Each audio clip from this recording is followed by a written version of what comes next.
I sometimes tease people. I'm very good in teasing others. I sometimes tease people, especially in more affluent countries. I'm not individually in a general way, otherwise they'll get angry. So I tease them by saying, how many shoes you have? You don't need to give that answer to me. Just you go to your room and count.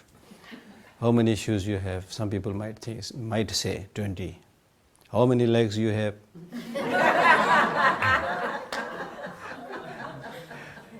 Then I proceed further and provoke them by saying, okay, I'm just talking about shoes, Then slowly you should do the same calculation with how many shirts you have, how many pants you have, etc., etc., etc.